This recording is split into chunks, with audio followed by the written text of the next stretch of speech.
Olá pessoal, espero que estejam todos bem. Hoje nós daremos continuidade à disciplina de Engenharia de Processos com as aulas 20 e 21, tá bem? Por ser um conteúdo um pouco mais extenso, que levaria as duas aulas, então defini de gravar eles em conjunto aqui em um único vídeo. E nesta aula nós daremos continuidade então à etapa posterior à construção e aplicação do algoritmo de análise PINT, para conseguir de fato realizar a integração energética de processos químicos, também construindo assim então a rede de trocadores de calor do processo após a integração energética.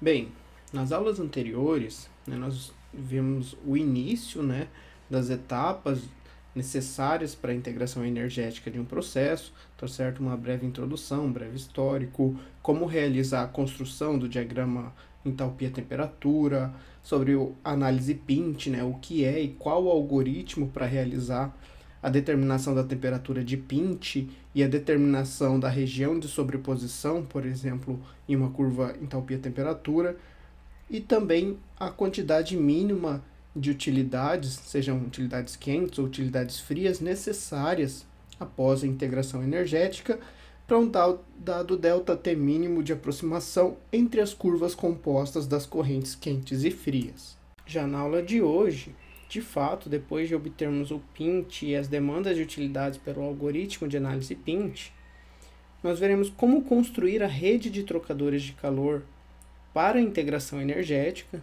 também, e daí comparar essa rede de trocador com o fluxograma de processo antes da integração, como construir o diagrama de grade para essa rede, tá certo? Quais critérios nós devemos levar em consideração para desenvolver essa rede, escolhendo qual corrente vai trocar calor com qual, tá certo? Se há necessidade de dividir essas correntes ou não, como lidar em caso que nós podemos não ter uma temperatura de PINT, os casos limites que nós vimos nas aulas anteriores. Então, como determinar de fato quem vai trocar calor com quem e poder fazer esse reaproveitamento de energia, que é o objetivo da integração energética, no nosso processo, tá bem? Então, é essa construção do diagrama seguindo os critérios que nós veremos a seguir na aula, que vão nos mostrar como determinar o cenário para a integração energética do processo que atinge a economia prevista pelo algoritmo de análise PINT em termos de demandas de utilidades quentes e frias. Bom, antes de nós vermos como montar essa rede de trocadores de calor, nós veremos aqui alguns conceitos que indicam para a gente já uma estimativa de qual será o número de trocadores de calor que nós deveremos ter nessa rede de trocadores, tá certo? Então, isso é importante, a gente já saber e adiantar isso para que a gente possa conferir, depois da construção da rede de trocadores de calor, se esse número de unidades de trocadores está coerente ou não com o que nós encontramos para a rede de trocadores de calor da integração energética. Bem, partindo do ponto da aula anterior, então, onde nós vimos como identificar a demanda mínima de utilidades quentes e frias e o PINT do processo, tá certo? A região onde nós temos a aproximação das curvas por conta do estabelecimento do ΔT mínimo de temperatura, nós precisamos agora montar essa rede de trocadores de calor. E para que nós possamos ter um melhor direcionamento, uma certeza de que nós estamos indo no caminho certo, nós vamos verificar se esse número de trocadores de calor ele é previsto com algumas condições, algumas equações da literatura, tá certo? Que vem aí de algumas análises geométricas e de combinatória que permitem, então, a gente fazer essa predição. Então, o número de trocadores de calor na rede de trocadores de calor é, na maioria das vezes, tá certo? Um destaque grande aqui, porque na maioria das vezes existem casos e exceções, e nós veremos um pouquinho porque isso acontece logo em seguida, tá certo? Nos próximos slides, o que muda, em alguns casos. Esse número de trocadores de calor é igual, a soma aqui entre dois termos, O primeiro termo é o número de correntes acima do PINT de processo menos 1, mais um segundo termo dado pelo número de correntes abaixo da região do PINT menos 1, tá certo? Incluindo as utilidades também como correntes nas trocas térmicas necessárias para a rede de trocadores de calor. Bem, partindo do ponto da aula anterior, então, onde nós vimos como identificar a demanda mínima de utilidades quentes e frias e o pinch do processo, tá certo? A região onde nós temos a aproximação das curvas por conta do estabelecimento do ΔT mínimo de temperatura, nós precisamos agora montar essa rede de trocadores de calor. E para que nós possamos ter um melhor direcionamento, né, uma certeza de que nós estamos indo no caminho certo, nós vamos verificar se esse número de trocadores de calor ele é previsto com algumas condições, algumas equações da literatura, tá certo? Que vem aí de algumas análises geométricas e de combinatória que permitem então a gente fazer essa predição. Então, o número de trocadores de calor na rede de trocadores de calor é, na maioria das vezes, tá certo?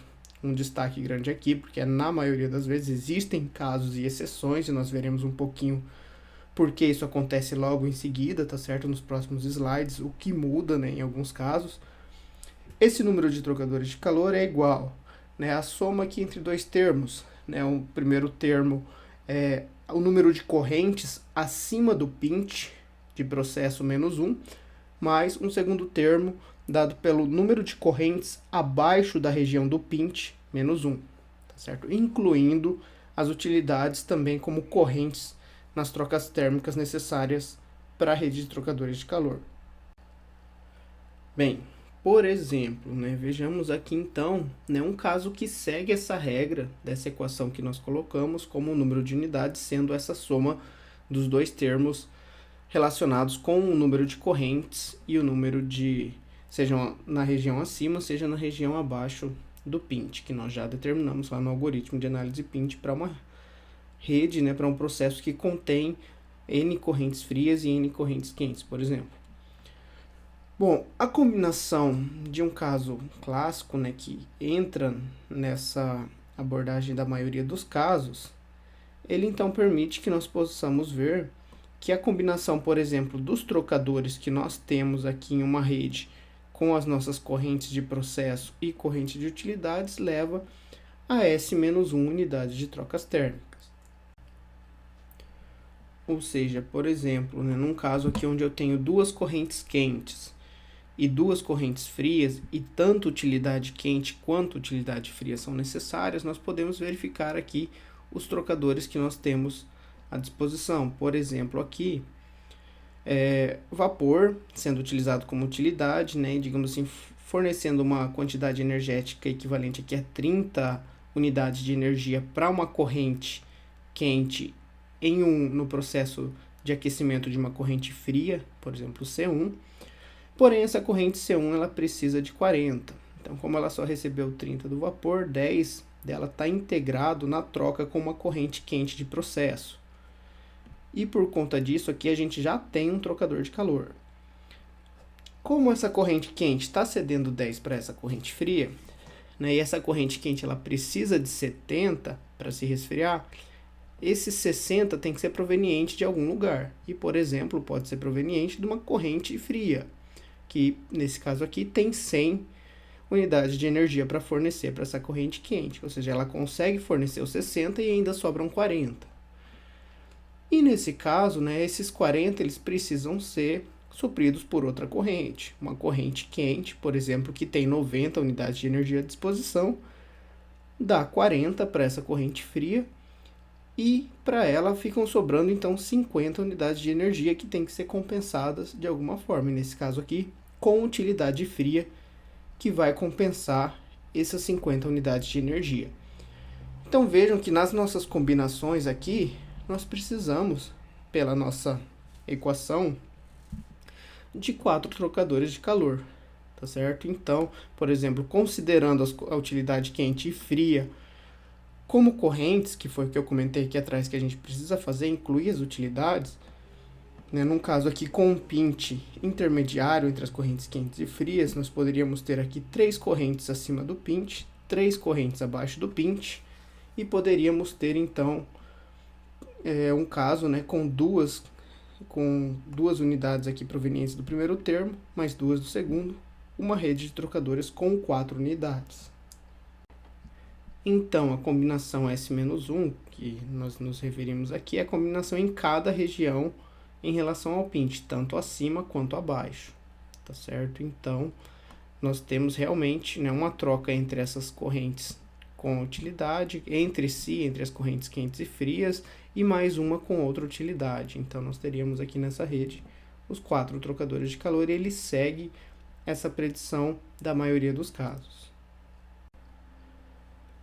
No entanto, né, por exemplo, um caso distinto que nós poderíamos ter, né, seria a mesma rede de trocadores de calor, só que com demandas energéticas diferentes, né, que nos levam, por exemplo, aqui a uma unidade a menos do que a anterior, certo? E por que isso poderia ocorrer? Nós teríamos uma troca, um trocador aqui para compensar as trocas da corrente quente nessa rede, mais 2 trocadores aqui desse outro lado para essas outras correntes, na verdade.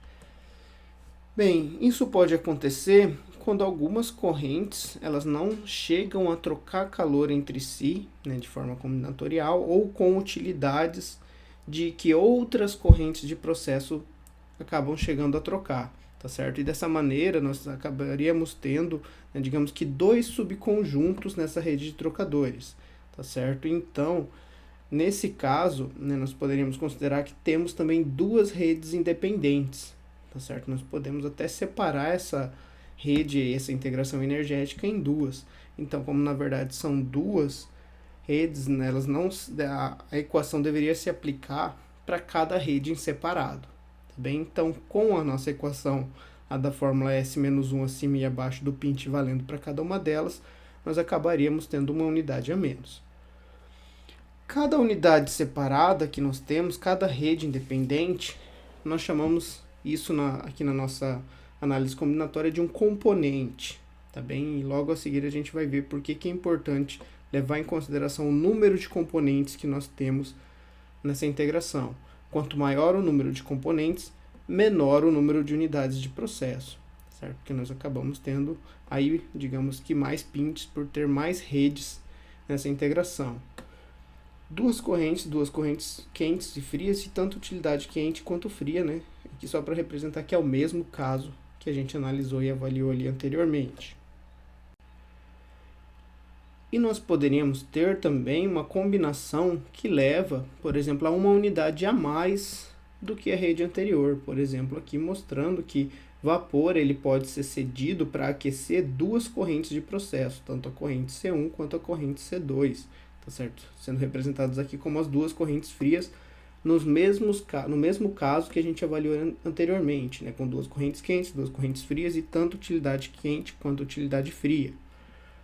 Então, quando a utilidade acaba trocando energia, né, calor com mais de uma corrente, né, então isso acaba introduzindo no sistema da nossa rede o que nós chamamos de um loop, tá certo?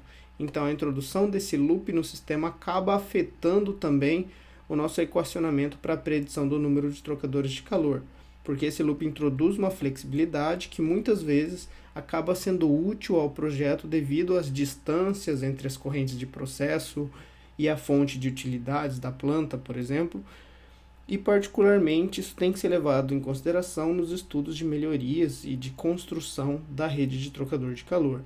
Tá bem? Mas então, quando isso acontece, acaba afetando e desbalanceando o nosso caso clássico, a nossa equação válida para a maioria dos casos. Porém, nós podemos considerar essa questão do loop e a questão dos componentes, que nós vimos no slide anterior, para montar uma equação mais genérica que, de fato, consegue prever com uma precisão boa e válida, né, quando não há casos muito particulares, para a predição do número de trocadores de calor da rede.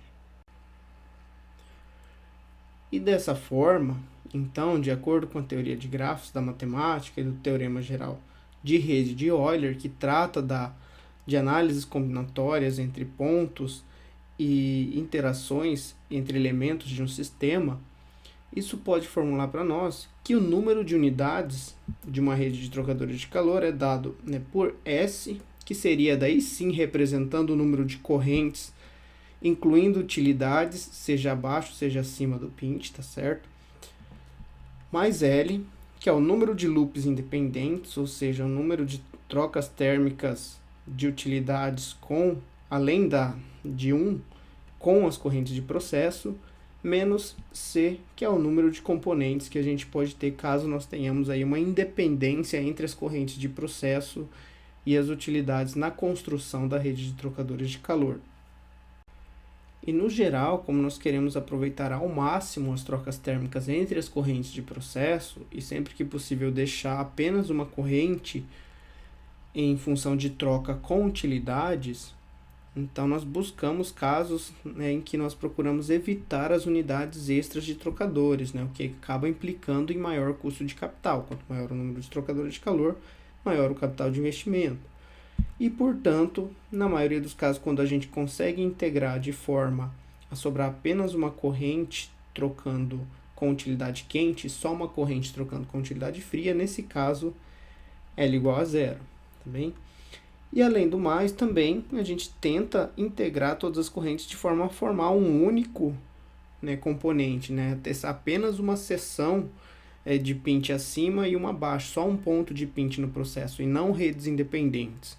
E, portanto, né, com um componente só, nós teríamos aí C igual a 1, o que leva a nossa situação mais usual, onde o número de unidades seja abaixo, seja acima do pinte, é representado por S menos 1. E daí, para o processo como um todo, a soma de S menos 1 acima do pinte com S menos 1 abaixo do pinte. Certo? Para vermos, então, como construir o diagrama de grade, após determinar a temperatura de pinte, nós veremos, então, o procedimento, né, já aqui na forma de um exercício aplicado a um problema que nós já conhecemos, a temperatura de pinte e as quantidades, né, de demandas de utilidades quentes e frias, que é o exemplo 2, que nós vimos na aula anterior, tá bem? Bom, então, nesse exemplo nós temos 4 correntes, 2 quentes, 2 frias, e nós vamos representar essas correntes na forma de um diagrama de grade, porém, considerando como referência a nossa temperatura de pinte, tá certo? Então, nós construiremos essas correntes, traçaremos digamos que uma linha aqui perpendicular, né, pontilhada, que vai indicar o pinte, e nós faremos aqui a interação de troca térmica entre essas correntes, definindo para as correntes quentes a temperatura de pinte em relação a essa origem do pinte, e para as correntes frias a temperatura de pinte das correntes frias aqui abaixo. Por exemplo, o algoritmo pinte nos indicou que a temperatura de pinte do processo é 145 graus Celsius. Porém, fazendo a desconversão, né, digamos assim, somando o ΔT mínimo sobre 2 para as quentes e subtraindo o ΔT mínimo sobre 2 para as frias, nós obtemos o pinte das quentes e frias.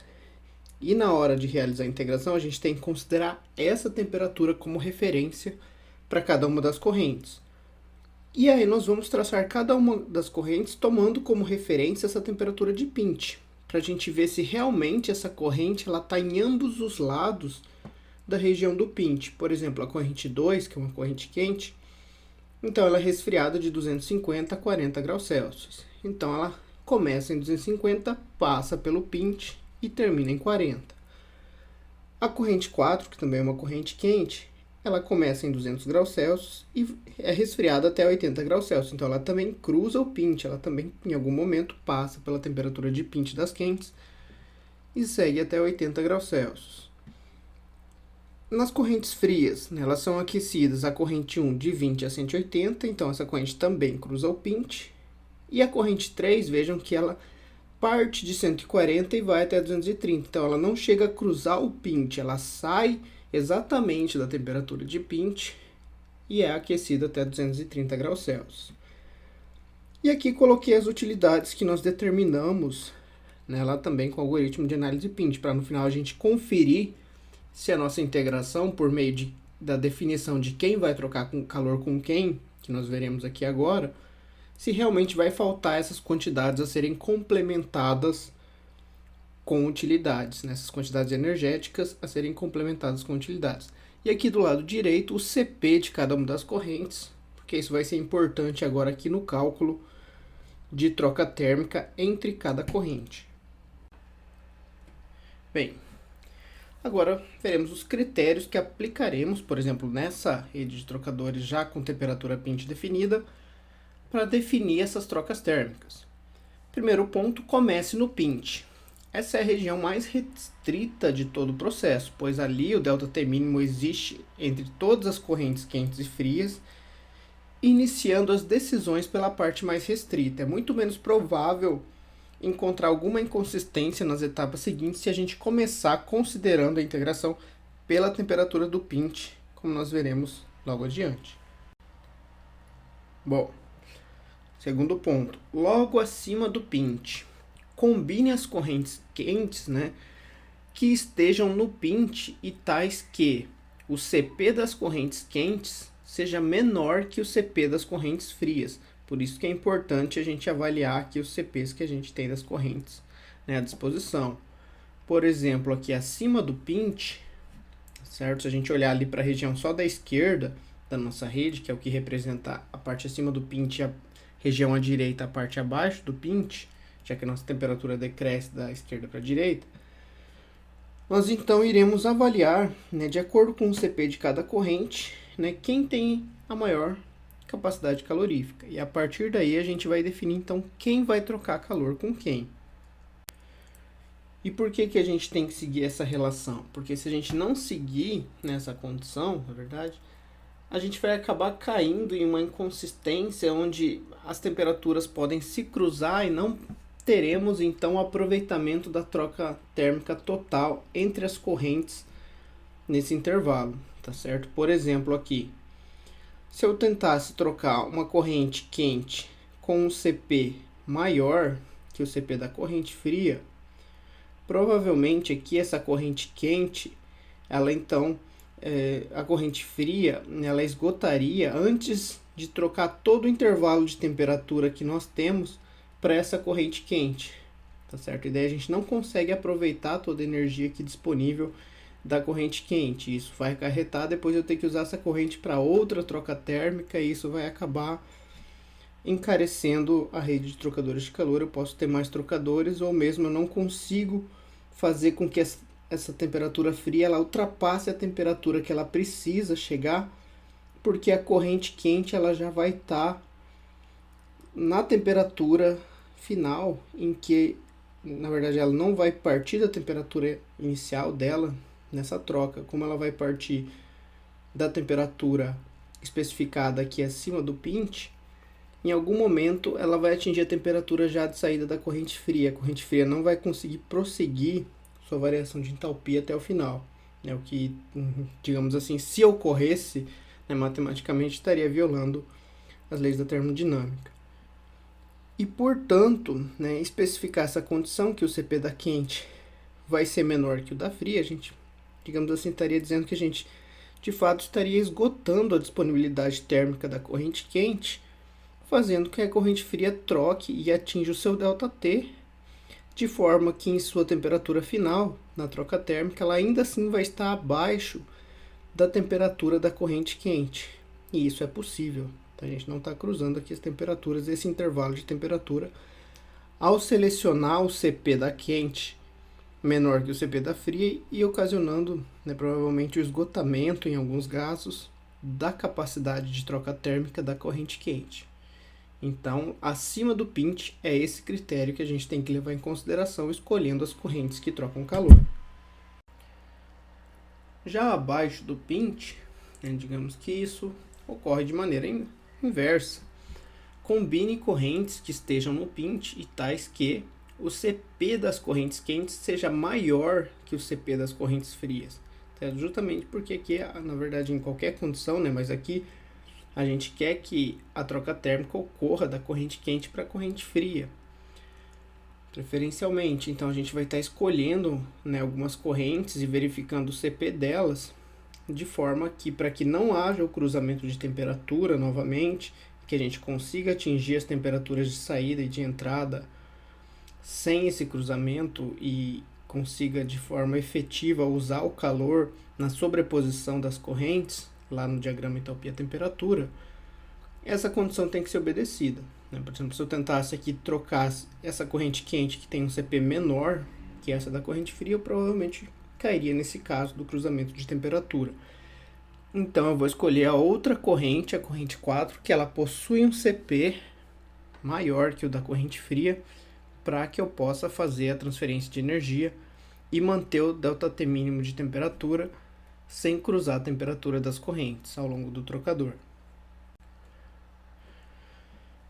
Quarto ponto, construa na região do pint tabelas de CP nas quais os CPs das correntes quentes e frias no pint são ordenados em ordem decrescente, tá bem? Então, nós vamos colocar o CP de todas as correntes que estão presentes, tanto acima quanto abaixo do pint, né, em uma tabela, onde do lado esquerdo eu vou representar o CP da corrente quente e do lado direito o CP da corrente fria, para que eu possa fazer essa correlação e escolher quem vai trocar calor com o que, satisfazendo aqueles critérios ali das etapas 2 e 3, tá bem?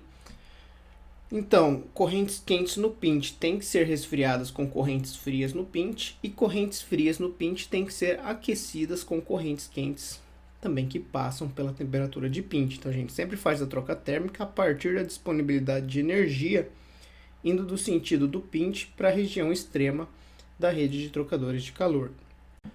E ao fazer isso, por exemplo, eu vou ver aqui que na região acima do pint, provavelmente a corrente que tem o CP de 0,25, ela só pode trocar com a corrente de CP 0,3, porque para satisfazer a condição do CP da quente ser menor ou igual que o CP da fria. E a corrente quente com CP de 15, ela poderia trocar com qualquer uma das duas. Porém, ela só vai trocar depois que eu conseguir esgotar e finalizar a demanda energética da corrente com o CP maior, tá certo? Então, por isso, a gente vai seguindo a ordem de troca de acordo com o CP do maior para o menor. E abaixo do pint aqui, mesma coisa, né? O CP da quente tem que ser maior que o CP da fria. Então, a única troca térmica que eu posso ter aqui vai ser da corrente com CP 0,25, que é a corrente 4, com a corrente de CP 0,2, que é a corrente 1. Então, essa é a troca que eu posso ter. E provavelmente essa corrente aqui vai ficar faltando a ser completada com utilidades de acordo com o que a gente precisa, de qualquer forma, complementar com utilidades que já é previsto lá no algoritmo de análise pint. Bom, quinta etapa, de modo a minimizar o custo de investimento e minimizar o número de trocadores de calor no processo, cada trocador deve ser tão grande quanto necessário para que a menor das demandas térmicas de cada combinação seja satisfeito. Ou seja, isso implica em esgotar totalmente o potencial de troca térmica de uma corrente antes de você trocar de corrente, tá certo? Para que, né, nesse sentido, eu acabe resultando no menor número de trocadores possível.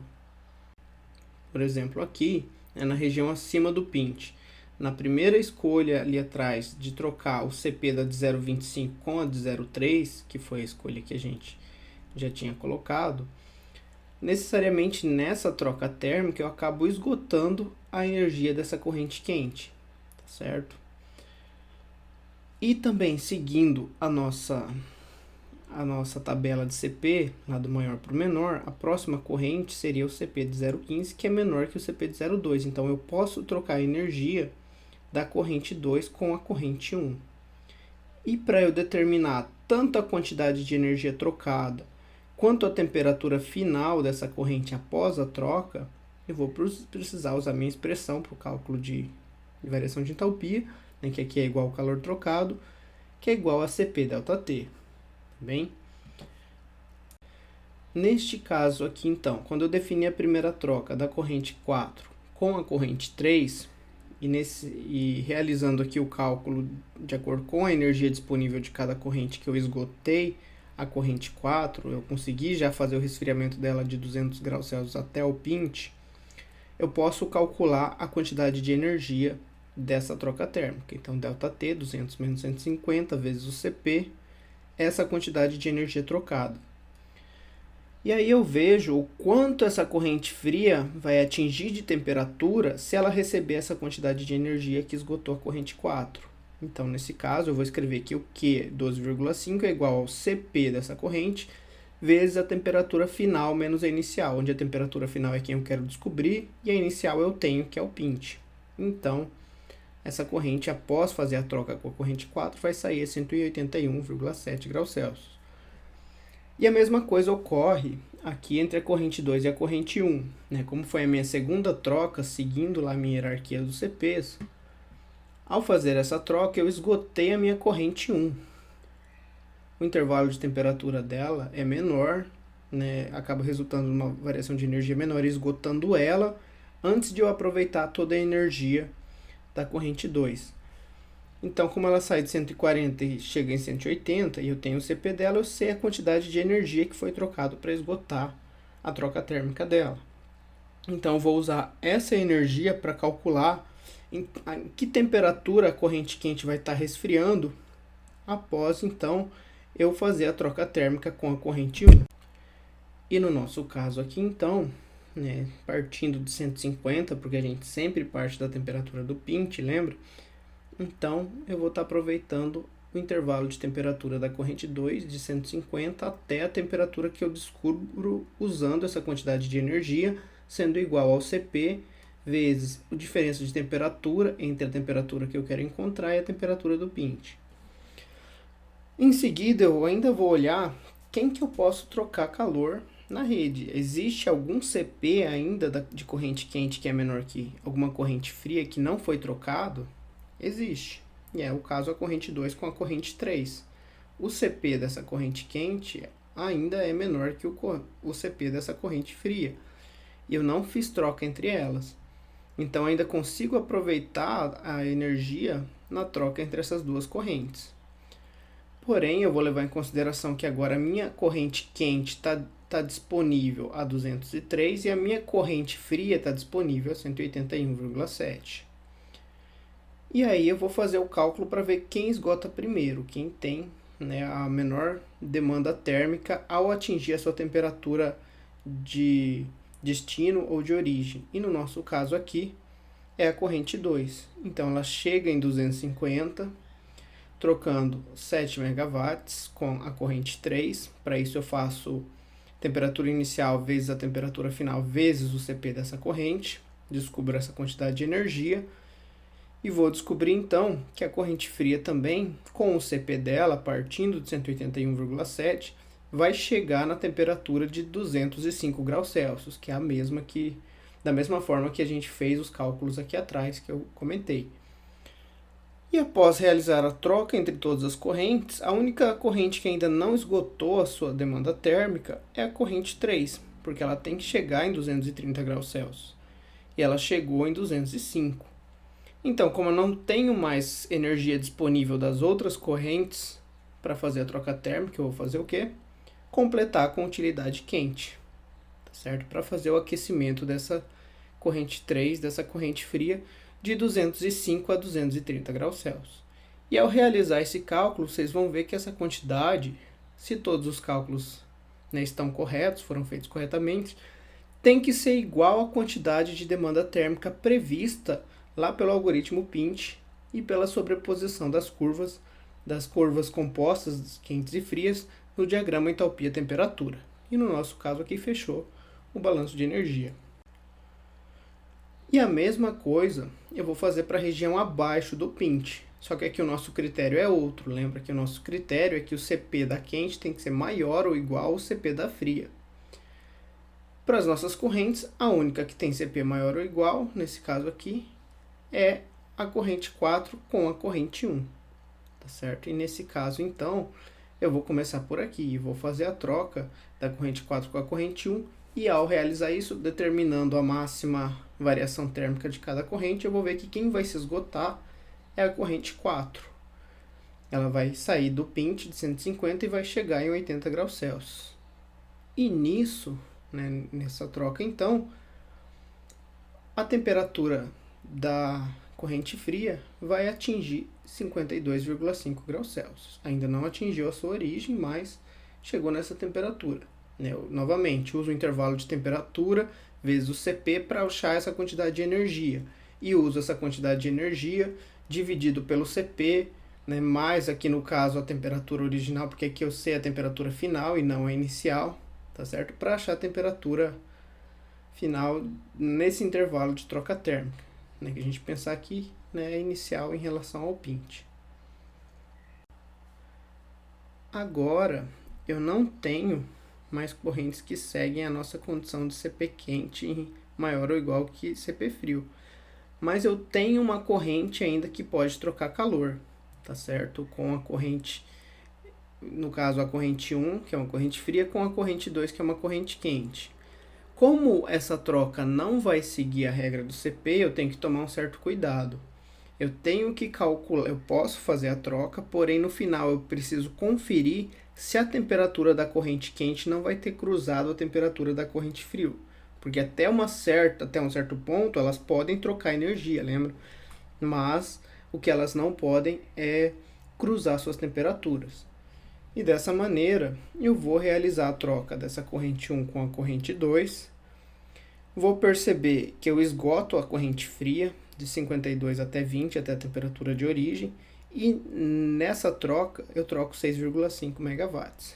E usando isso para determinar a temperatura final da corrente quente 2, eu vou ver que a corrente 2 chega em 106,7 graus Celsius e que ela não cruzou a temperatura maior da corrente fria. Então tudo bem. Então é uma troca possível de ser feita. Mas pensem aqui que se eu tivesse feito isso inicialmente, que era 140, né, provavelmente teria cruzado a temperatura. Então, por isso, primeiro a gente dá prioridade para fazer as trocas que seguem a regra do CP. Né? Não são apenas elas que nós fazemos, mas depois nós podemos fazer as demais trocas observando o cruzamento de temperaturas, tá bem? E evitando que ele aconteça. Então aqui esgotamos a corrente 1 em troca térmica e vamos determinar, então, quem falta esgotar, a energia da corrente 2. Não tenho mais correntes à disposição para trocar energia, então vou ter que completar com utilidade. Nesse caso, utilidade fria, porque é uma corrente quente. E partindo da sua temperatura atual de 106,7 graus Celsius, que ela atingiu após trocar calor com a corrente 1, para que ela chegue em 40 graus Celsius, utilizando o CP dela, vezes esse ΔT, eu descubro então que eu tenho uma troca térmica aqui de aproximadamente 10 megawatts.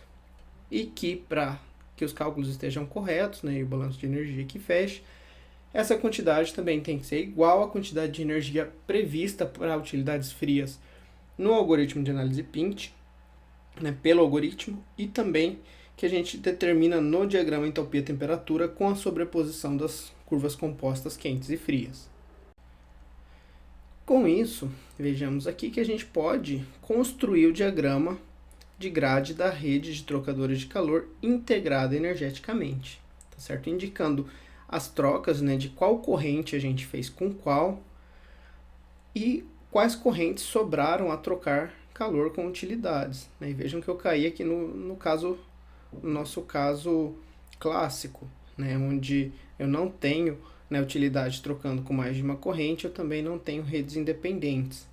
Então, na predição do número de unidades, ele deve seguir a equação, né, que acima do Pint,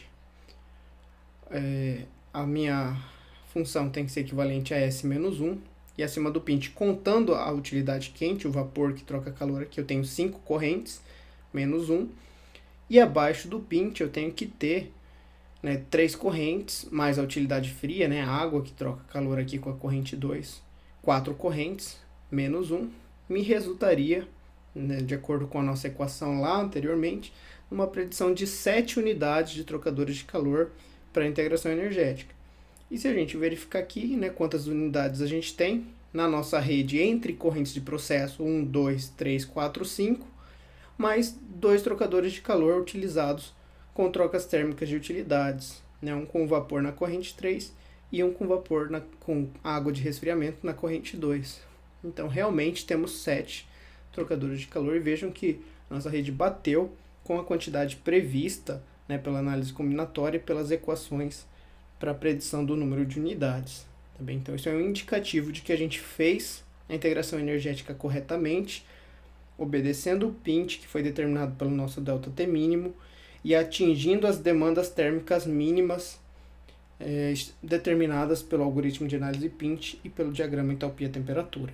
Então, está feita, né, a integração energética. É essas trocas que eu tenho que buscar executar nas minhas correntes de processo, implementando esses novos trocadores de calor entre correntes de processo, de maneira a minimizar o meu consumo de utilidades e aproveitar a maior quantidade de energia disponível nessa condição para as correntes de processo do ponto de vista térmico, da integração energética.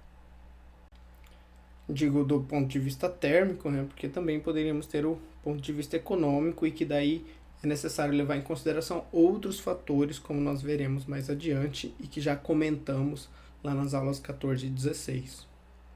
Por exemplo, vamos comparar quais foram as alterações que ocorreram aqui na nossa rede, na configuração, quando nós representamos e visualizamos isso no nosso fluxograma de processo. Bem, esse aqui era o processo original, tá certo? Do exemplo 2, aqui com as correntes de resfriamento e aquecimento que nós trabalhamos na integração energética, e vejam que originalmente nós tínhamos 4 trocadores de calor, tá certo? Sendo todos supridos em termos de demanda energética por utilidades quentes e frias, tá certo? Mais em uma quantidade de utilidades que somadas aqui resultam em uma grande quantidade de utilidades quentes e frias. E vamos agora verificar a representação do fluxograma após a integração energética e após a inserção dessas trocas térmicas entre correntes de processo, para ver como que o fluxograma fica. Com a integração energética, utilizando as trocas térmicas que nós previmos então e montamos na rede de trocadores no diagrama de grade, vejam então que agora o nosso processo ele tem 1, 2, 3, 4, 5, 6, 7 trocadores, tá certo? Ou seja, uns 3 trocadores de calor a mais que o fluxograma representando o processo antes da integração energética. E aqui temos então 2 trocadores que são supridos apenas com utilidades, mas vejam que a quantidade de energia, por exemplo, para vapor e para utilidade fria na água de resfriamento, reduziu drasticamente, porque todo o restante das quantidades energéticas que nós precisávamos suprir com utilidades antes, está sendo suprida nas próprias trocas térmicas entre as correntes de processo. Bem? E vejam que elas seguem as ordens das trocas de acordo com como nós representamos elas nas linhas das correntes no diagrama de grade. Por exemplo, o produto 2 ele sai, troca com a corrente de alimentação calor, depois ele troca calor com a outra alimentação 1, e só depois ele sai como produto, mas então já resfriado do nosso processo. Outra corrente que sai do reator 1, ela troca calor com uma corrente de alimentação 2, depois troca também com a alimentação 1 e por fim também acaba saindo e dando continuidade em direção à coluna de destilação e suprindo sua demanda energética com água de resfriamento. Então vejam que a configuração, o fluxograma muda totalmente após a integração energética, e essa identificação de trocas entre correntes de processo que nós descobrimos ao realizar a integração por meio da construção do diagrama de grade e seguindo as orientações das regras de CP e de troca térmica entre correntes de processo. Bem, então nós vimos como fazer isso, como construirmos a rede, o diagrama, para um problema comum de pinch entre correntes de processo. No entanto, nós temos os nossos problemas limite que nós discutimos lá nas aulas 14 e 16, que podem ocorrer em alguns processos. Por exemplo, a curva das curvas compostas, elas podem se sobrepor totalmente, uma delas ser sobreposta totalmente pela outra, e nesse caso, nós podemos não ter exatamente um pinch. Então, por onde nós devemos começar?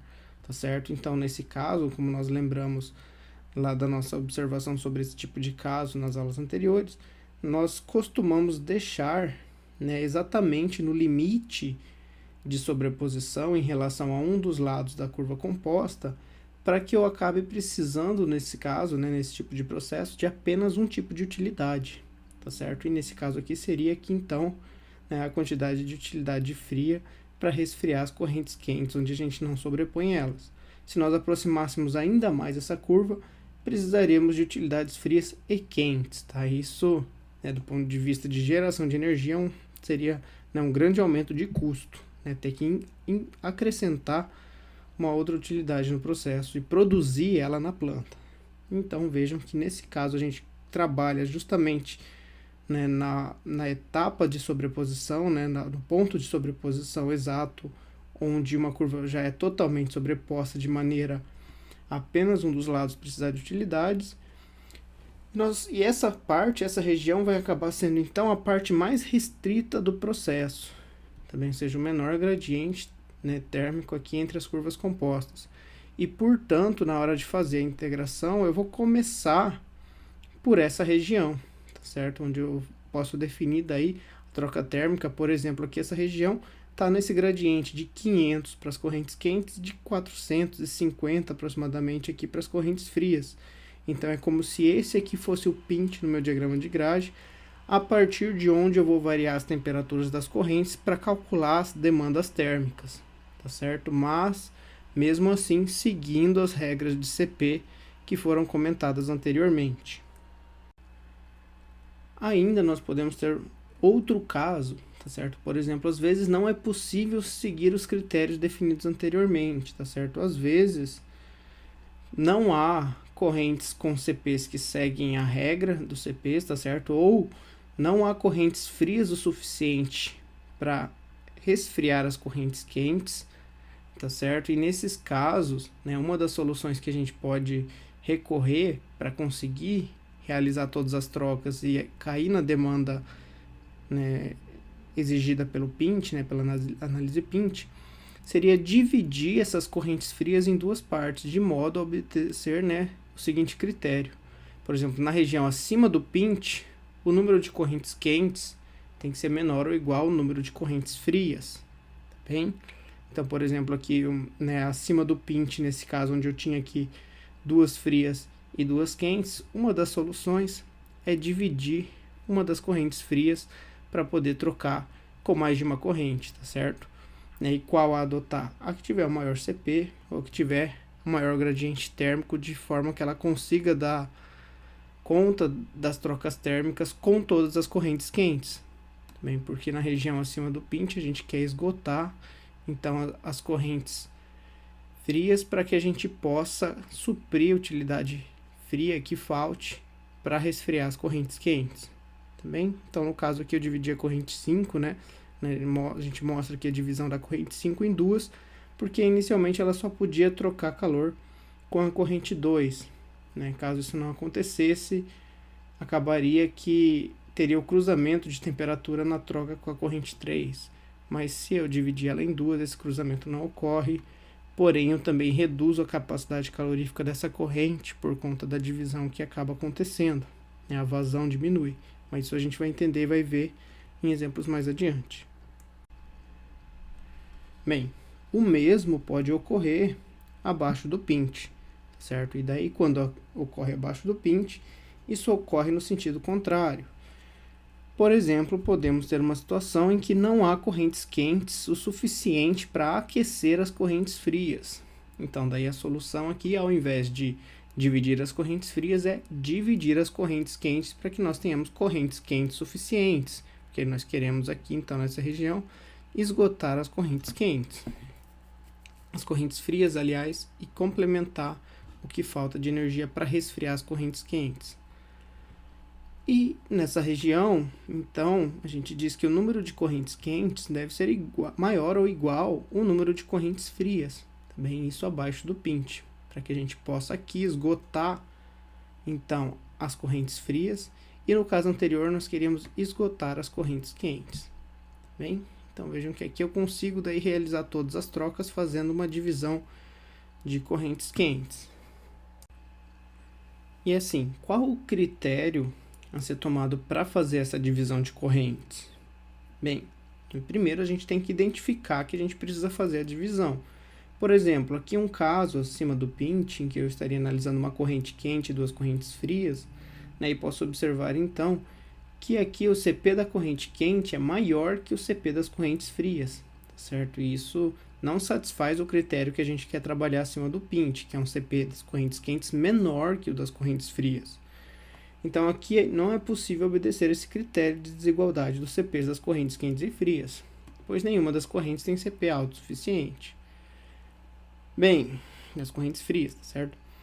Uma solução daí então é dividir as correntes quentes em duas partes de modo a tornar esse critério aqui válido para todas as trocas que eu vou realizar, tá certo? De modo a obedecer então o critério da desigualdade dos CPs.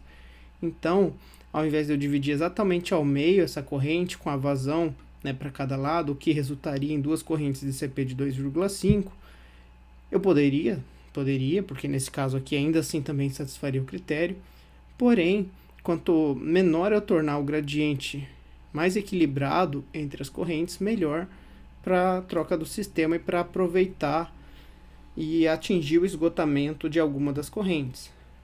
Então, nesse caso, uma saída seria dividir em uma corrente com aqui 3/5 da vazão e uma corrente com 2/5 da vazão.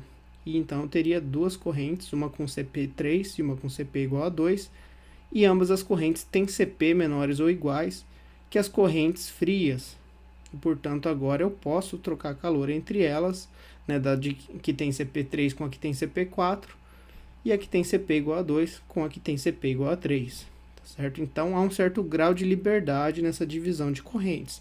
Né? Somos nós, na hora da integração e do desenho do diagrama de grade para a rede de trocadores integrada, que optamos e decidimos como nós queremos realizar essa divisão. Mas no final a gente tem que fechar o balanço de energia e atender a demanda de utilidade prevista no algoritmo de análise PINT. E o mesmo vale abaixo do PINT, certo? Só que abaixo do PINT a regra do CP é contrário. Lembra? O CP das quentes tem que ser maior ou igual ao CP das frias. E num caso aqui onde eu tenho, por exemplo, uma fria e duas quentes, com CPs, né, para as quentes iguais a 5 e 4 e para a fria igual a 7, aqui não é possível obedecer esse critério, tá certo? Pois aqui todas as correntes, né, frias têm um CP maior que o das correntes quentes, e o que a gente quer é o contrário. Então, uma solução é dividir as correntes frias em duas partes, de modo a obedecer o critério dos CPs, tá certo? E aqui eu posso dividir a corrente em uma corrente com vazão igual a 4/7 da corrente original e uma de 3/7 da vazão da corrente original. E assim eu vou ter uma corrente com CP igual a 4 e uma corrente com CP igual a 3. E aí eu posso trocar calor com as correntes quentes, porque o critério de CP vai estar sendo satisfeito. Dessa maneira eu vou conseguir trocar com as duas sem me preocupar com o cruzamento da temperatura na integração energética. Certo? Então também há um grau de liberdade aqui nessa escolha e de divisão para poder fazer as trocas, porém a gente tem que observar que a gente tem que aproveitar ao máximo essas energias e fechar o balanço de energia previsto na demanda de utilidades pelas curvas de enthalpia e temperatura e pelo algoritmo de análise PINT. Então, digamos que nós podemos escrever isso na forma de um algoritmo para divisão de correntes acima do PINT e também abaixo do PINT, tá certo? Então, vamos ver aqui primeiro esse algoritmo para a região acima do PINT. Nessa região, então, nós obtemos os dados de correntes no PINT, tá certo? Realizamos, aplicamos o algoritmo, determinamos a temperatura de PINT, as demandas energéticas, e daí fazemos a seguinte verificação. O número de correntes quentes é menor ou igual que o número de correntes frias? Caso isso não seja verdade, eu preciso dividir correntes frias. Porém, caso isso seja verdade, eu vou analisar a regra do CP. O CP das quentes é menor ou igual ao CP das frias? Nesse caso, sim, né? Estou satisfazendo a regra do CP acima do PINT. Vou realizar as trocas térmicas e identificar de maneira a fechar o balanço de energia. Porém, caso a regra do CP não esteja satisfeita, daí eu vou dividir as correntes quentes para reduzir o CP delas e tornar válida então essa condição do CP. E daí eu vou verificar novamente se eu tenho o número de correntes quentes menor ou igual ao número de correntes frias. Se sim, né, porque isso aqui alterou o número de correntes quentes, então tem que refazer essa verificação até que eu satisfaça e possa fazer as trocas térmicas na região acima do PINT. Bom, abaixo do PINT, nós podemos também então implementar um algoritmo para fazer essa verificação. Né? O que vai mudar são as condições que a gente vai estar avaliando, tá bem? Porque, né, ao contrário, né, essas condições são o contrário na parte abaixo do pint. Então, primeiro, obtemos os dados das correntes do pint, temperatura de pint, CPs e também as quantidades de trocas térmicas, né, necessárias para a gente verificar no final se vai fechar o balanço.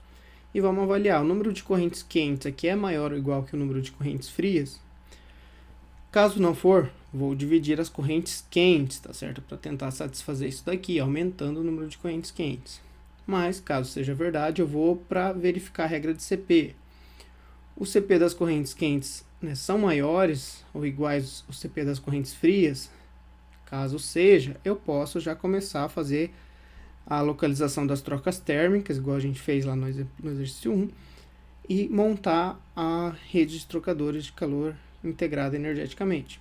Caso não, eu vou dividir as correntes frias para que daí elas tenham seu CP reduzido e eu possa satisfazer o critério do CP, verificar a relação de número de correntes de novo, porque eu mexi no número de correntes ao fazer, né, na verdade eu interferi no número de correntes ao realizar essa divisão.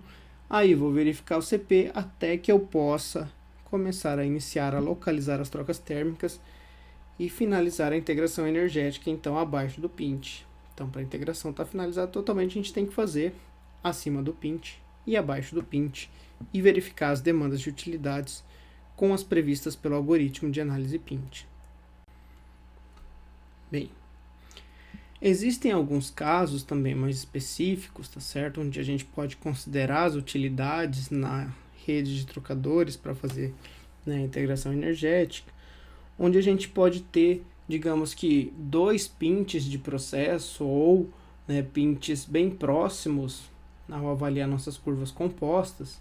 E nesse caso, né, geralmente a gente cai nesse caso quando a gente tem aí múltiplas utilidades para fazerem as trocas das correntes quentes e frias, né, de acordo com cada processo, né? Dependendo da temperatura que a gente quer obter, a gente vai utilizar uma utilidade diferente, como a gente viu lá na aula 11, onde nós aprendemos e discutimos um pouco a respeito da seleção de utilidades. Porém, em alguns processos, nós podemos, né, ter pontos, como esse que a gente vai indicar aqui, que são muito próximos a serem um pint, tá certo? Por exemplo, na sobreposição com o ΔT mínimo estabelecido para um determinado processo com essas correntes, vejam que eu obtive o ponto de pint. Em algum outro ponto eu também tive um estrangulamento, digamos assim, bem próximo do pint, né? Um ponto aqui que eu chamei então de quase pint. E, por exemplo, pode ser um caso onde eu tenho mais de uma utilidade, como é o caso de um dos exemplos das aulas anteriores, que nós verificamos então o uso de vapor a 2 diferentes condições de temperatura, né, um de baixa pressão e um de alta pressão, para suprir a demanda térmica de maneira ótima, né, na região acima do pint.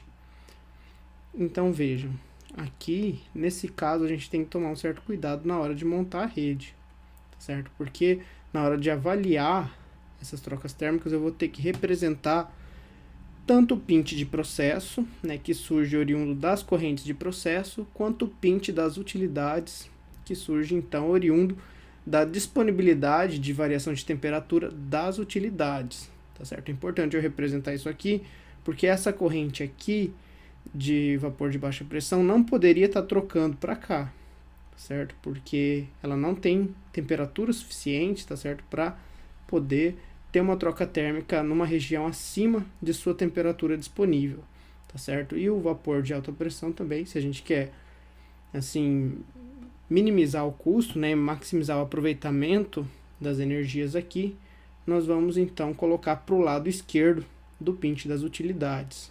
Então aqui nessa região, vejam, como as temperaturas das frias que estarão trocando com esse vapor de alta pressão estão abaixo de 239, eu consigo trocar calor com elas e usar o vapor de baixa pressão na região abaixo, digamos assim, do pint das utilidades. Então, se a gente tem várias utilidades disponíveis, é interessante a gente verificar e traçar em função da construção de um diagrama entropia-temperatura considerando as utilidades, mas daí percebam, a gente tem que verificar o intervalo de temperatura da utilidade, tem que conhecer esse intervalo para poder representar ele na rede. E daí fazer a integração comum, igual a gente fez lá anteriormente. Começo aqui em cima do pint das utilidades, sigo as regras de CP, faço aqui na região acima do pint de processo e depois abaixo do pint, certo? Mas usando as regras acima do pint como referência, tomando em consideração o pint do processo, tá bem? Então a regra da região abaixo do pint se aplicaria para cá e as regras acima do pint se aplicariam para cá, tá bem? Pois, como veremos aqui em seguida, a rede de trocadores de calor pode ser projetada usando a metodologia PINT normalmente, tá certo? E no caso do problema do slide anterior, acima do PINT de utilidade e abaixo do PINT de processo não há qualquer problema em aplicar aqueles critérios de acima e abaixo do PINT, tá certo? Então essa dúvida que surge em algumas circunstâncias é o que fazer entre os dois PINTs, tá certo? Bem, entre os dois pints, um deles é mais restrito que o outro. Abaixo do pint de utilidade, né, o nosso critério diz que o CP das correntes quentes tem que ser maior ou igual que o CP das correntes frias. É necessário e o vapor de baixa pressão está disponível com uma corrente de CP extremamente alto, certo? Na verdade, também porque a capacidade calorífica dele é oriundo, né, de uma transferência de fase e não de uma troca de energia com variação de temperatura. Né? Se o vapor condensa isotermicamente, nem em teoria, né, o seu CP tende a infinito. E, portanto, nós temos a condição de poder ter o CP do vapor acima do CP das correntes frias. Né? Assim, entre os dois pints, devemos optar pelo pint de processo, porque é o mais restrito em função dessa disponibilidade que não afeta as utilidades no caso do vapor, por não ter transferência, ter transferência mudança de fase e não variação de temperatura.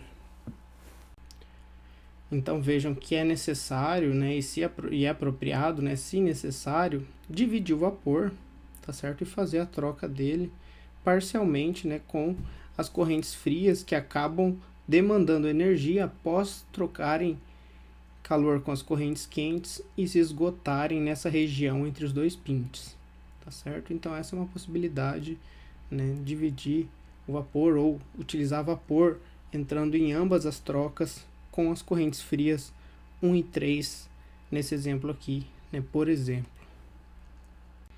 Tá bem? Então, por exemplo, aqui um caso onde eu tenho duas correntes quentes e duas correntes frias nessas temperaturas, né, e com esse pint de referência em 90 graus para as correntes quentes e 80 para as correntes frias.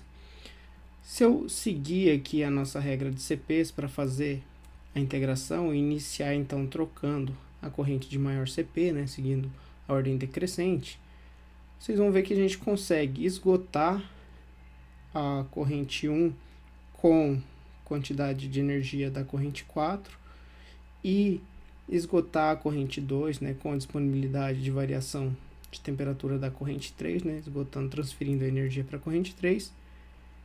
E com isso, no nosso caso aqui, a gente vai precisar esgotar as duas correntes frias com vapor, tá certo? Isso não é um problema, porque quando a gente vai verificar com o balanço energético e com o que a análise PINT nos diz, por exemplo, ela iria indicar para essa rede que eu precisaria de 7 megawatts de utilidades quentes acima do PINT.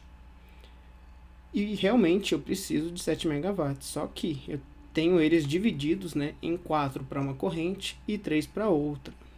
Então, né, digamos que realmente isso funciona, tá certo? Eu posso utilizar, não tem problema, mas lembra que isso acaba, né, gerando a inserção de um loop na nossa rede, porque o vapor está trocando com mais de uma corrente.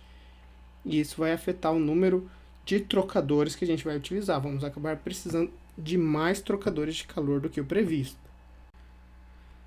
Por exemplo, abaixo do pint também.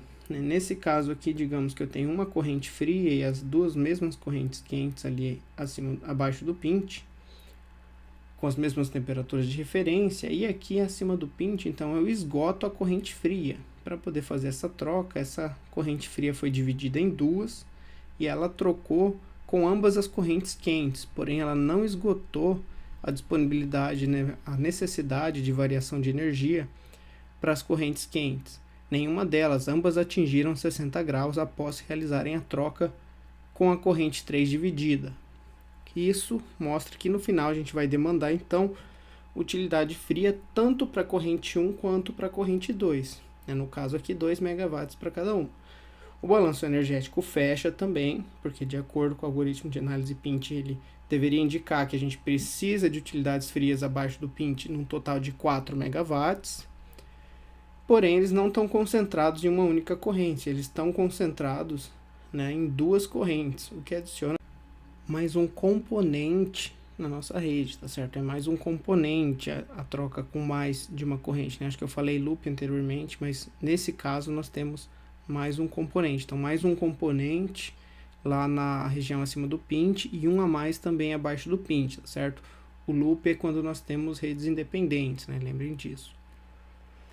E se nós avaliarmos a rede, então, como um todo, após realizarmos as trocas e detectarmos as quantidades de energia que precisamos trocar acima e abaixo do PINT na integração, vejam que quando eu aplico a nossa equação na região acima do PINT e abaixo do PINT, como nós temos um componente tanto acima quanto um abaixo, não temos nenhum loop, nem acima nem abaixo, e temos 5 correntes, então acima, por exemplo, aqui a 5 de processo mais a de utilidade, e 5 abaixo também, porque eu dividi uma das frias, então ela conta por 2, e mais a de utilidade fria. Ao utilizar isso e substituir na nossa equação, a gente vai ter então 5 menos 1, e aqui embaixo, também abaixo do PINT 5 menos 1, 4 trocadores em cada uma das regiões de processo, acima e abaixo do PINT. E é o que de fato a gente tem, vejam, 1, 2, 3, 4, e abaixo do PINT, 1, 2, 3, 4.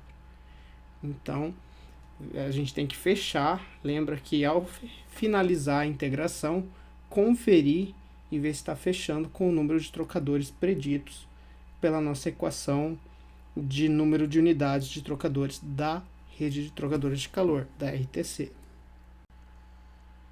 Bom, porém, nós poderíamos ter outra possibilidade de combinar as nossas correntes, tá certo? Vejam que lá anteriormente eu tinha combinado a corrente 1 com a corrente 4 e a 2 com a corrente 3. Mas se eu fazer uma combinação diferente, por exemplo, da 1 com a 3 e a 2 com a 4, também permite eu seguir a regra de CP, tá certo? Aqui o CP das quentes acima do PINT tem que ser menor ou igual ao CP das frias. Então, isso satisfaz. E ao realizar essas trocas, em função do gradiente de temperatura de serem distintos, para as correntes 3 e 4, que trocam com as correntes 1 e 2, eu consigo esgotar a corrente 3 com a corrente 1, coisa que eu não consegui anteriormente com a corrente 2, que ela tinha um CP muito baixo. E por conta disso, eu vou acabar precisando de vapor de utilidade quente só na corrente 4. E vejam que é o equivalente à quantidade de energia prevista, os 7 megawatts, que antes estavam divididos em 4 e 3. Então, a decisão que a gente tomou em relação aqui aos CPs que a gente escolheu, influencia nisso, influencia no número de trocadores de calor. Se a gente escolher de forma diferente, acabar criando um componente no final, a gente vai precisar de mais trocadores e vai encarecer os custos de capitais da integração energética.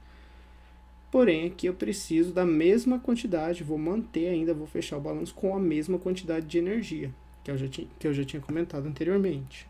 Bom, vejamos aqui então que nesse caso, fazendo essas escolhas para as trocas térmicas, nós reduzimos realmente o número de unidades de 8 para 7, porque nós não temos mais o componente acima do PINT, não dividimos a utilidade. Então ela troca só com uma das correntes, e nesse caso, na região acima do PINT, eu vou ter então o meu N representado mesmo como 4 menos 1, que é o S menos 1 original do N, então o número de correntes, menos o menos 1, e aqui teremos então, na região abaixo do PINT, um N igual a 4. E, portanto, eu tenho uma unidade a menos simplesmente por conta da escolha que nós tomamos para a região acima do PINT. Bom, Agora nós veremos aqui alguns critérios e alguns direcionamentos para a extração dos dados das correntes na hora de representar essas correntes a serem levadas em consideração na integração energética, tá bem? Bom, por exemplo, aqui nós temos que tomar muito cuidado e observarmos realmente quem são todos os trocadores de calor do nosso fluxograma. Por isso, os trocadores de calor têm que estar muito bem representados no fluxograma. Aqui eu tenho, quando eu tenho representação, eu identifico aqui, por exemplo, 3 trocadores que são usados aqui, um para acabar aquecendo a corrente que entra no filtro, por exemplo, e mais 2 para aquecerem a corrente que sai do filtro e segue para a coluna. E então eu consigo observar as temperaturas de saída e entrada entre cada etapa de processo. E essas temperaturas são importantes a serem levadas em consideração lá na hora de construir a tabela das correntes quentes e frias. Tá bem? Se eu não representar essa troca térmica, simplesmente tivesse construído, por exemplo, aqui um fluxograma que diz que o filtro deve operar em cerca de 70 graus Celsius, eu não estaria vendo os trocadores e quais os intervalos de temperatura a serem adotados para as correntes na hora de fazer a integração energética. Então, o primeiro ponto é isso, ter certeza de que estão representados os trocadores de calor no fluxograma que nós estamos fazendo a análise para promover a integração energética. Segundo ponto, observar exatamente que as correntes, na hora que nós selecionamos, nós precisamos do CP dessas correntes para poder fazer a integração. Então, eu vou lá na tabela de propriedades, que eu já defini para o meu processo, lá no início da síntese de processos, e vou pegar o CP das correntes, tá certo? E daí a gente precisa também fazer uma certa avaliação em trabalhar com o CP médio dos compostos dessa corrente, tá bem? Porque como a gente vai trabalhar em intervalo de temperatura, lembrem, a gente está fazendo a consideração do CP constante. Aqui até existem técnicas e métodos para CPs variáveis, mas eles são bem mais complexos e primeiro a gente tem que entender aqui a análise Pint para CP constante. E nesse caso, as correntes quentes, elas podem na realidade serem mais quentes que a curva composta quente e as correntes frias até mais frias, tá certo? Por conta dessa consideração que a gente faz, porque essas curvas aqui só são retas no diagrama, então curvas retas, essas retas são de fato retas, porque a gente faz a consideração do CP constante, tá certo? Da relação da temperatura, da entalpia com a variação de temperatura. Certo? Mas ela pode na prática não ser bem uma reta e ser a corrente ainda mais fria ou uma corrente ainda mais quente por conta da questão do CP variável. Isso na prática vai acabar influenciando um pouquinho, mas se a gente levantar o CP médio e ver que ele é válido no intervalo de temperatura que a gente vai trabalhar, não tem problema nenhum a gente fazer a estimativa da rede de trocadores com base no CP médio dessas correntes. Um terceiro ponto, que pontos de mistura do processo, pontos onde ocorre a troca de calor direta. Bem, esses pontos não podem ser levados em consideração na integração energética, tá bem? Por exemplo, aqui eu tenho algumas correntes que estão se juntando e se tornando uma nova corrente. E há uma troca de calor indireta entre elas, uma corrente de 50 graus Celsius se juntando com uma a 100, formando uma corrente a 70 graus Celsius. Bom, essa mistura então já está promovendo o aproveitamento da energia das duas correntes na formação de uma nova corrente, tá certo? Então, na hora de eu utilizar os dados aqui para as minhas correntes, eu preciso levar em consideração as temperaturas antes e após apenas esse ponto de mistura, tá bem? Na região aqui eu não vou poder aproveitar a energia porque essa energia já está sendo trocada de forma direta entre as próprias correntes de processo. Bom, as utilidades, em geral, elas não devem ser extraídas de um processo e incluídas na tabela de dados de correntes, tá certo? A não ser quando nós temos múltiplas utilidades e queremos trabalhar lá com análise considerando um pint das utilidades, tá certo? Então são casos mais específicos, mas em uma primeira estimativa nós consideramos apenas as correntes de processo.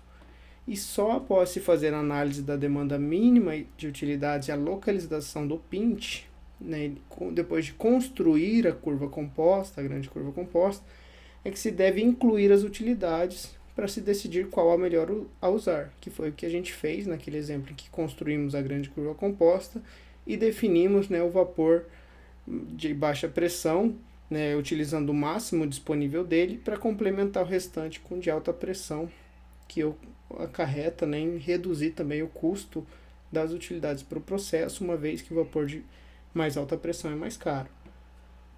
E as utilidades só devem aparecer, né, na tabela de dados de corrente se fazem parte do processo, né, como corrente de processo. Por exemplo, o vapor injetado na base de colunas de destilação para reduzir a pressão parcial dos componentes, né, ou trocas indiretas realmente que promovem uma variação de temperatura em um equipamento ou em um trocador de calor.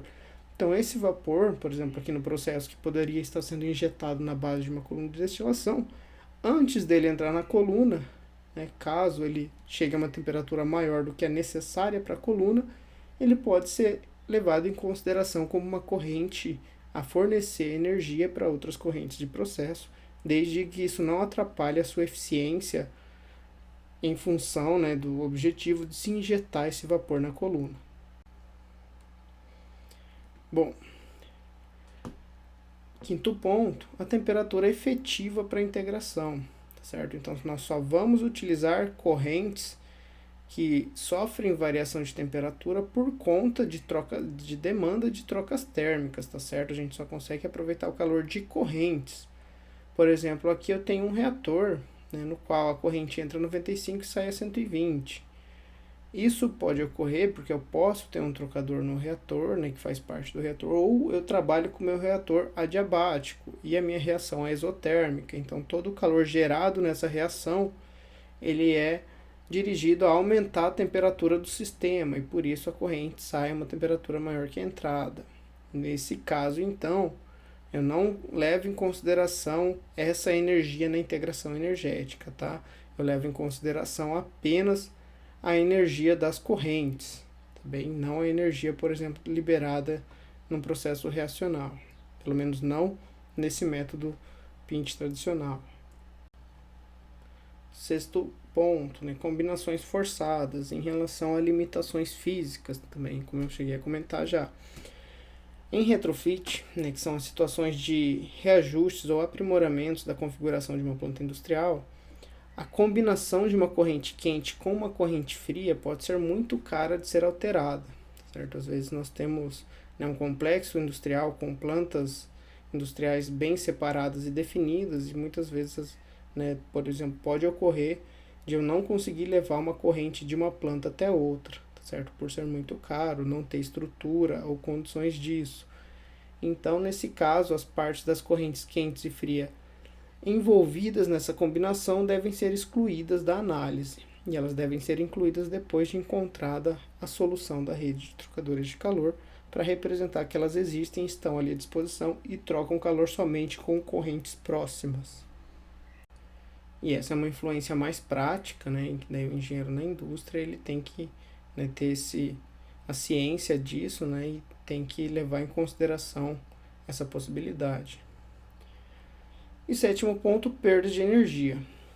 Em geral, perdas de energia para o ambiente são pequenas, né, se comparadas às demandas e, em grande maioria dos casos, podem ser desprezadas. Ou, às vezes, a gente já considera a energia disponível como sendo a energia após a perda.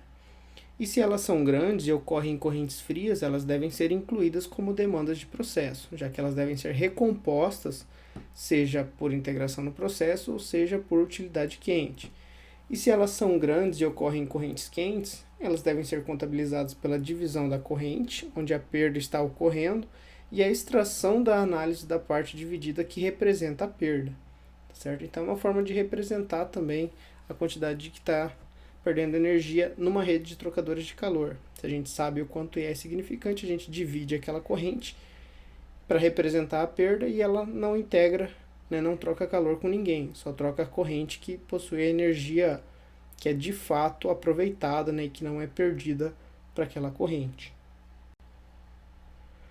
Bom, nós temos aqui um exercício 2, tá certo? Que eu trouxe então para a gente praticar e treinar um pouquinho dos conceitos envolvidos, né, na construção de uma rede de trocadores de calor, como a gente já viu, e também com